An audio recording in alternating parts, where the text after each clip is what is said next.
இடுப்ப கிள்ளி இந்த மாதிரி சில்மிஷம் செஞ்சுக்கிட்டு இருக்காங்க. இதுதான் இந்த திருட்டு திமுகவோட ஆட்சி. ஆனா பேனா வைக்கிறதுக்கு நிதி இருக்கான், கார் ரேஸ் வைக்கிறதுக்கு நிதி இருக்கான், படம் பண்றதுக்கு நிதி இருக்கான். எதிர்கட்சியில இருக்கும் போது என்ன சொல்றாங்கன்னா 5000 ரூபாய் தரணும் அப்படின்னு சொன்னாங்க. ஆனா இன்னைக்கு எதை தந்தாங்க? காவேரி எழுதி கொடுத்தாச்சு. இன்னைக்கு டங்ஸ்டன் எழுதி கொடுக்க ஆசைப்படுது திமுக. மோடியா இந்த லேடியான்றது மறக்க முடியாது. எந்த காலத்திலும் இந்த பாஜகவோட கூட்டணி வைக்க மாட்டேன் அப்படின்னு சொல்லிட்டு மக்களுக்காக ஒரு திட்டமோ நிரந்தரமாக ஒரு நல்ல திட்டமே இன்னி வரைக்கும் அறிவிக்கல. அறிவிச்சாலுமே அது சரியா போய் சேர்றது இல்ல மக்களுக்கு அப்படின்னு தான் நான் சொல்வேன். பெண்களுக்கு இலவச பஸ்னாங்க. ஆனா பஸ்ல போய் ஏறி உட்காந்தாச்சுன்னா அப்படியே ஓட்ட அப்படியே கீழே விழ வேண்டியதான். டகர டப்பா பஸ்.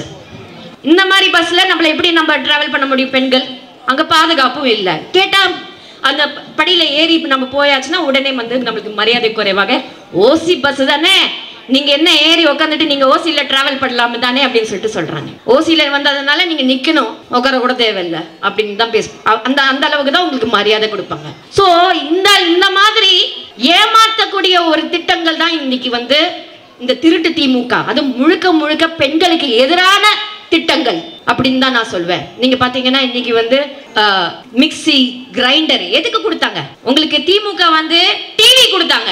எதுக்கு டிவி கொடுத்தாங்கன்னா எவ்வளவு புத்திசாலி பாருங்க. அவங்க எதுக்கு டிவி கொடுத்தாங்கன்னா அவங்க பொய் பிரச்சாரம் எல்லாம் அதுல பண்றதுக்கு, அந்த பொய்யை நீங்க நம்புறதுக்கு. எப்ப வேணா நம்ம பொய் சொல்லிக்கலாம், எப்படி வேணா கதையை மாத்தி சொல்லிக்கலாம். ஐயோ கொல்றாங்க அப்படின்ற ஒரு காட்சியெல்லாம் உங்களுக்கு காமிச்சு ஏமாத்தலாம் அப்படின்றதுக்காக தான் அந்த டிவி. அதே மாதிரி ஒரு சேனலும் ஆரம்பிச்சாங்க. ஆனா பெண்களுக்காக அதே மாதிரி சீரியல் எல்லா பெண்களும் கெட்டவங்க அப்படிதான். சீரியல் எல்லா பெண்களும் கெட்டவங்க, அந்த ஒரே ஒரு அப்பாவி பெண் தான். பெண்களே எதிரி, பெண்களே அப்படி இந்த மாதிரி தான் வந்து அவங்களோட நம்மள வந்து அப்படி ஒரு எதிரியாவே காமிக்கிறது. அதே நீங்க பாத்தீங்கன்னா மிக்சி கிரைண்டர் எதுக்காக கொடுத்தாங்க? உங்களோட சிரமம். வீட்டுல வந்து நீங்க கஷ்டப்படக்கூடாது. நீங்க வேலைக்கு போகும்போது ஈஸியா நீங்க உட்காந்து அம்மிக்கல்ல ஆட்டிக்கிட்டு இருக்க தேவையில்லை.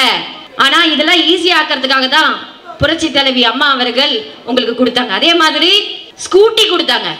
எதுக்கு தந்தாங்க? பெண்கள் வந்து தைரியமா போகட்டும், அவங்க வந்து பஸ்ல போகும்போது இடிச்சுக்கிட்டு போக தேவையில்லை, தைரியமா ஸ்கூட்டில ஓட்டிட்டு போகட்டும், மானியம் தந்தாங்க. இந்த மாதிரி ஏகப்பட்ட திட்டங்கள். இன்னைக்கு பெண் போலீஸ் இருக்காங்கன்னா அதுக்கு மிக முக்கிய காரணம் புரட்சி தலைவி அம்மா அவர்கள். இன்னைக்கு அந்த பெண் போலீஸுக்கே சீண்டல், பாலியல் சீண்டல் அப்படின்னு சொல்லிட்டு கன்னிமொழி அக்காக்கு முன்னாடியே கிள்ளி இடுப்ப கிள்ளி இந்த மாதிரி சில்மிஷம் செஞ்சுக்கிட்டு இருக்காங்க. இதுதான் இந்த திருட்டு திமுகவோட ஆட்சி. ஆனா புரட்சி தலைவி அம்மா அவர்கள் உங்களுக்கு பாதுகாப்பு மட்டுமல்ல, உங்களுக்கு வேலை வாய்ப்பும் தந்தாங்க அப்படின்றதுதான் நான் சொல்லுவேன். பெண்களுக்கு இன்னைக்கு அதிகாரம் இருக்குன்னா, பெண்கள் வெளியில வந்து வேலை செய்ய முடியும்னா அதுக்கு மிக முக்கிய காரணம் புரட்சி தலைவி அம்மா அவர்கள். இன்னைக்கு வந்து 50% நம்ம வந்து எலெக்ஷன்ல நிக்க முடியும், லோக்கல் பாடி எலெக்ஷன்ல வந்து நிக்க முடியும்னா அதுக்கு மிக முக்கிய காரணம் புரட்சி தலைவி அம்மா அவர்கள். இந்த மாதிரி பெண்கள் அதிகாரத்துல இருக்க வேண்டும் என்று ஆசைப்பட்டது புரட்சி தலைவி அம்மா அவர்கள். ஆனா இன்னைக்கு அதுக்கு மாறாக வேலை வாய்ப்பு தரேன், உங்க எல்லாருக்கும் வேலை வாய்ப்பு தரேன், ஆனா ஒரு வேலை வாய்ப்பும் கிடையாது. டீச்சர் வேலையும் கிடையாது, எந்த கவர்மெண்ட் ஜாபும் கிடையாது, வேலையே கிடையாது. எல்லா மக்களும் நேரா டாஸ்மாக்கு ஓடுறாங்க. டாஸ்மாக் ஏன் டாஸ்மாக்கு போகணும்? வேலை இல்லை, மனசுல வலி. வீட்டுல வந்து நான் என்ன பதில் சொல்லுவேன்? கிடைக்கிற 10 ரூபாய் வச்சுக்கிட்டு நான் வந்து ஏன் கவலையை போக்கிக்கிறேன் அப்படின்னு சொல்லிட்டு அப்படி போய் வேலை செய்ய விடாம ஆக்குறது வந்து இந்த திருட்டு திமுக தான். மக்களுக்கு வேலையும் தராம மக்களை டைரக்டா வந்து டாஸ்மாக்கு டைவர்ட் பண்ணி உட்கார வச்சிருக்காங்க. ஆனா இதே வந்து வட இந்தியால இருந்து எத்தனையோ மக்கள் வந்து இங்க வந்து வேலை செய்யறாங்க. அவங்களுக்கு வேலை இருக்கு, ஆனா இங்க இருக்கிற மக்களுக்கு வேலை இல்லை. இதுதான் நடக்குது. சோ அதனால அது மட்டுமா, கஞ்சா, போதை பொருள், போதை மாத்திரை, சிறு சிறு குழந்தைங்க கூட இன்னைக்கு அதுக்கு அடிமையாகி வந்துட்டு இருக்காங்க. பல விஷயங்கள், பல நியூஸ் வெளியில வர்றது கிடையாது அப்படின்றதா நான் சொல்லுவேன். நான் பல நியூஸ் வெளியில வருது. இன்னைக்கு தாய்மார்கள் அனைவருக்குமே வயிற்றுல ஒரு புலி கரைக்குது. எப்படி நம்ம பையன் வெளியில போயாச்சுன்னா நம்ம உயிரோட திரும்பி வருவானா, இல்லைன்னா எங்கேயாவது போய் பிரச்சனை பண்ணி மாட்டிப்பானா அப்படின்ற ஒரு பயம் தான் இருக்கு. அதுக்காக ஒரு கேஸுக்காக காசு செலவழிக்கிறது இதே வேலையா போயிட்டு இருக்கு. இங்க எத்தனை பேரோட குடும்பத்துல வந்து அந்த பயம் இருக்குன்றது நம்மளுக்கு தெரியல. ஆனா இது நடக்குது, வெளியில வரது இல்ல. கிட்டத்தட்ட 18,000 போஸ்கோ சட்டம் 3 வருஷத்துல வந்து 18,000 போஸ்கோ சட்டம் அதுல வந்து நிறைவேல இருக்கு. அது மட்டும் இல்ல, சிறு வயதிலேயே பெண் குழந்தைகள் வந்து கல்யாணம் பண்ணி போயிடுறாங்க. நிறைய டிராப் அவுட், ஸ்கூல்ல வந்து போய் படிப்புல இருந்து வெளியில வந்துடுறாங்க. அதெல்லாம் இருக்கக்கூடாது. பெண்கள் எல்லாரும், ஆண்களும் எல்லாரும், மாணவர்கள் எல்லாரும் போய் படிக்கணும் அப்படின்றது ஒரு ஊக்கும் வகையில இந்த அரசு இல்லை. ஏன்னா தூங்க மூஞ்சி அரசு அப்படின்றது தான் நான் சொல்வேன். தூங்கிக்கிட்டே இருக்காங்க. மழை நீர் வந்துச்சு, மழை நீர் வந்தது. அதுக்கப்புறம் வந்து ஒரே வெள்ளம். நம்மளுக்கு வந்து 2015 இருந்தே தெரிஞ்சிச்சு. அப்பதான் சுனாமி வர ஆரம்பிச்சதுல இருந்தே இந்த வந்து பேரிடர் வர ஆரம்பிச்சிச்சு. அதுக்கப்புறம் நம்ம உஷாரா இருக்க வேண்டாமா?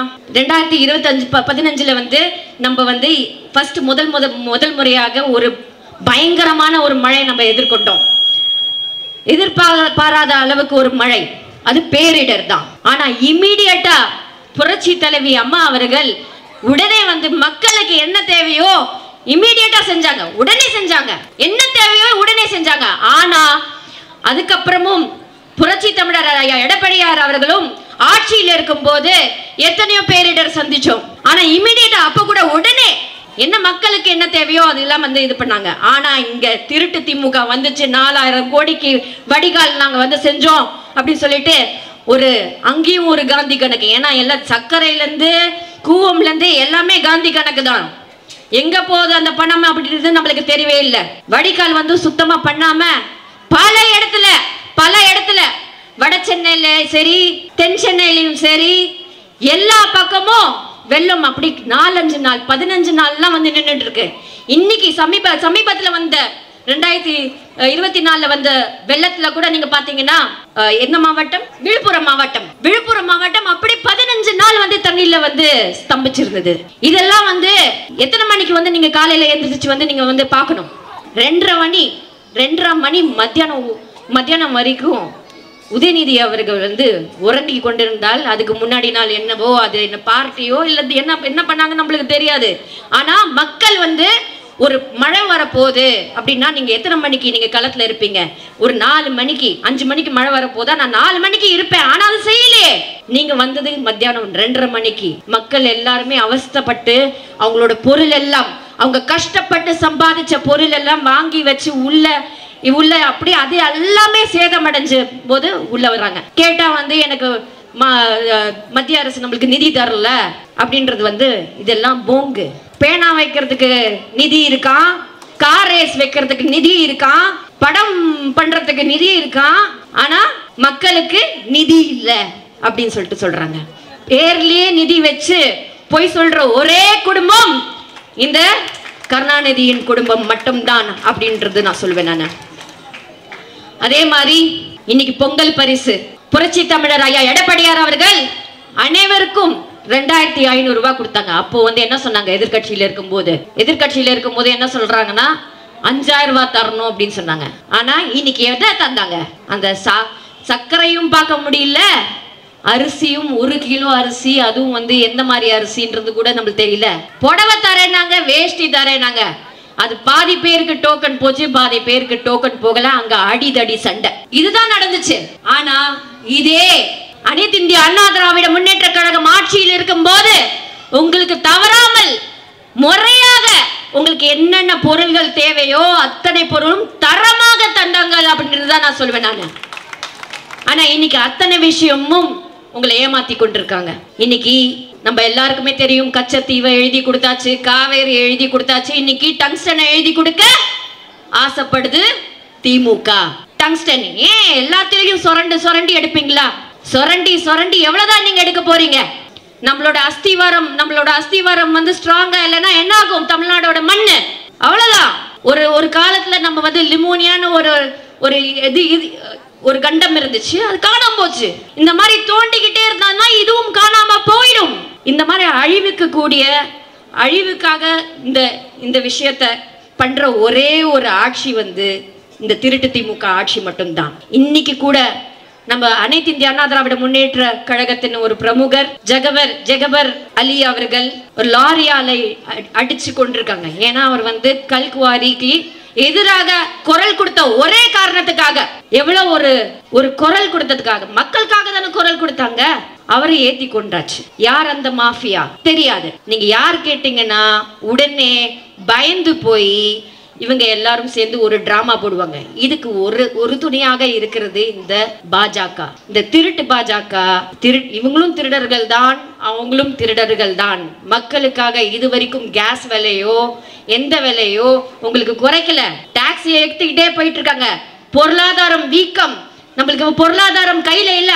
ஒரு 100 ரூபாய் சம்பாதிச்சோம்னா 105 ரூபாய் நம்ம வந்து செலவு பண்ண வேண்டியது இருக்கு. அந்த அளவுக்கு போய்கிட்டு இருக்கு. இன்னைக்கு மக்கள் நிம்மதியாக தூங்க முடியல. இந்த 2 மத்திய அரசாலையும் மாநில அரசாலையும் நம்மளுக்கு வந்து ஒழுங்கா தூங்க முடியல. இந்த பாஜகனால பாஜக இப்போ செய்யல. அனைத்து இந்திய அண்ணா திராவிட முன்னேற்ற கழகத்தை இப்பவே உடைக்கணும் அப்படின்றது இப்ப பண்ணல. அவங்க ஆரம்பிச்சது 2000 அவங்க ஆரம்பிச்சிட்டாங்க. எப்படியாவது புரட்சி தலைவி அம்மா மேல வந்து பழி சுமத்தணும் அவங்களை எப்படியாவது கீழே இறக்கணும் அப்படின்றதுதான். அதுதான் ஒரே ஒரு குறிக்கோள். ஒரு பெண்மணியிடம், ஒரு வீர பெண்மணியிடம் நம்ம வந்து போட்டி ஏட்டாச்சுன்னா நம்ம அவங்களை ஈஸியா வீழ்த்திடலாம் அப்படின்ற ஒரு எண்ணத்தினாலதான் புரட்சி தலைவி அம்மா அவர்கள் மீது இவ்வளோ ஒரு வன்மம் அவங்களுக்கு இருந்தது அப்படின்றது நான் சொல்வேன். அதே போல் நம்மளோட புரட்சி தலைவி அம்மா அவர்களோட வார்த்தை நம்ம மறக்கவே முடியாது. மோடியா இந்த லேடியான்றது மறக்க முடியாது. எந்த காலத்திலும் இந்த பாஜகவோட கூட்டணி வைக்க மாட்டேன் அப்படின்னு சொல்லிட்டு உங்ககிட்ட சொன்னாங்க. எதுக்கு சொன்னாங்கன்னா அந்த அளவுக்கு இவங்க 2 பேரும் பின்னாடி பக்கம் ஒரு உறவு வச்சுக்கிட்டு இருக்காங்க, கள்ள உறவு வச்சுட்டு இருக்காங்க அப்படின்றது தான் நான் சொல்லுவேன். மக்களை ஏமாத்திக்கிட்டு இருக்காங்க.